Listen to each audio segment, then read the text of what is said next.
बचाने का हो टेंशन या फिर पेचीदे टैक्स नियमों की उलझन, अटका हो रिफंड या मुश्किल में फंसा हो आपका रिटर्न। हर मुश्किल सवाल का आसान जवाब है टैक्स गुरु, जहां आप न सिर्फ अपना टैक्स बचाते हैं बल्कि हम टैक्स की उलझनों को सुलझाने के गुर भी आपको सिखाते हैं। नमस्कार, मैं हूं लक्ष्मण रॉय और आज आपके सवालों का जवाब देने के लिए हमारे साथ हैं जानी मानी टैक्स एक्सपर्ट गौरी चड्ढा। गौरी, आपका स्वागत है इस शो में। और जिन लोगों ने रिटर्न फाइल कर दिया है या फिर जिन लोगों ने नहीं फाइल किया, उन सब के लिए इस शो में गौरी कुछ खास आपको बताने वाली है। इसलिए मैं पहले बता दूं कि इस बार शो में क्या कुछ खास रहने वाला है। अगर आप रिवाइज या अपडेटेड रिटर्न भरना चाहते हैं तो हम बताएंगे क्या है इसके नियम, बचे हुए टैक्स चुकाने का अगर आए नोटिस तो क्या करें टैक्स पेयर्स, और साथ ही ये भी बताएंगे कि अगर आपने अपने परिवार वालों के लिए प्रीमियम भरा है तो क्या आपको मिलेगी टैक्स छूट। इन सारे मुद्दों पर बातचीत करेंगे, लेकिन सबसे महत्वपूर्ण मुद्दा इनकम टैक्स रिटर्न फाइलिंग को लेकर। काफ़ी लोगों ने रिटर्न फाइल कर दिया है। अब रिटर्न फाइल करने के बाद जो मुद्दा आता है वो होता है क्या हम इसको रिवाइज कर सकते हैं, क्या हम कोई अपडेटेड रिटर्न फाइल कर सकते हैं। तो ऐसा आप कर सकते हैं, लेकिन इससे कई सारे कायदे कानून हैं जिसका आपको ख्याल रखना चाहिए। तो बगैर देरी किए मैं गौरी के पास जाऊँगा। गौरी, ये अपडेटेड रिटर्न रिवाइज रिटर्न होता है, अंतर क्या होता है दोनों में? देखिए, जो रिवाइज रिटर्न है वो रिटर्न है कि आपने एक बार अपनी रिटर्न फाइल कर दी, उसमें आपसे कोई गलती हो गई। जैसे आपने देखा इस बार 31 जुलाई के टाइम पे बहुत लोगों ने रिटर्न अभी नहीं भरी थी और आखिरी के दिनों में भरी है, तो ज़रूरी उनसे कोई गलती होने का चांस बन जाता है। तो कोई ना कोई गलती हुई होगी जिसको आप रेक्टिफाई कर सकते हैं रिवाइज रिटर्न के जरिए। रिवाइज रिटर्न आप कितनी बार भी भर सकते हैं, इसकी कोई लिमिट नहीं है कि आप एक ही बार कर सकते हैं या 2 ही बार कर सकते हैं। अनलिमिटेड टाइम्स आप रिवाइज कर सकते हैं, लेकिन सजेशन मेरी ये है कि बार बार उसको रिवाइज ना करें।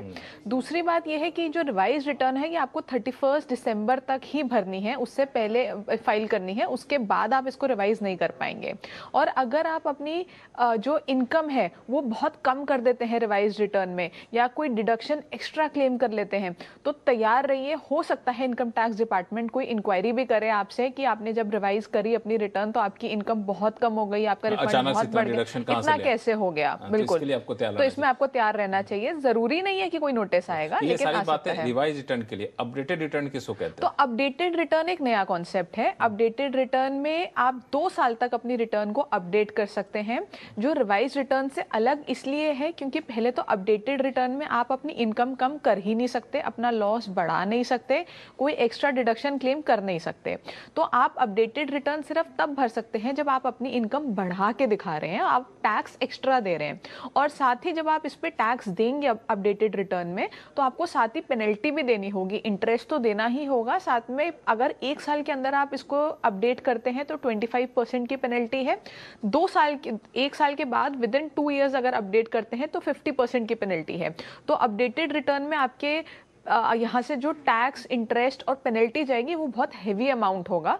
वहीं अगर आप रिवाइज रिटर्न फाइल करते हैं जिसमें आप अपना इनकम कम भी कर सकते हैं, लॉस को बढ़ा भी सकते हैं, एक्स्ट्रा डिडक्शन भी क्लेम कर सकते हैं, उसमें कोई पेनल्टी भी नहीं है। लेकिन जो लोग रिवाइज रिटर्न के दायरे में नहीं आते उनको अपडेटेड रिटर्न भरनी पड़ेगी। तो इसमें मेरा सवाल ये है कि अपडेटेड रिटर्न आप तभी भरें जब आप कुछ इनकम टैक्स डिपार्टमेंट को देना चाहते हैं। आप भर ही तब सकते हैं, आप उसके अलावा भर ही नहीं सकते। लेकिन ये रिवाइज में तो दोनों कर सकते हैं, हम कम भी कर सकते हैं। हम तो अपडेटेड में क्यों जाएंगे, हम तो रिवाइज में चले जाएंगे। अगर अपडेटेड रिटर्न का टाइम तो आपके पास 2 साल का है, रिवाइज रिटर्न आप 31 दिसंबर तक ही रिवाइज कर सकते हैं। अगर हम इनकम अपना बढ़ाना चाहते हैं तो हम 31 दिसंबर तक बढ़ा के दिखा सकते हैं। हमें अपडेटेड में जाने की जरूरत नहीं, रिवाइज में कर सकते हैं। रिवाइज में चूंकि कोई पेनल्टी नहीं लगनी है। बिल्कुल। तो फर्स्ट ऑप्शन तो आपके पास होना चाहिए हमेशा रिवाइज करने का, अगर आप वो कंडीशंस फुलफिल करते हैं।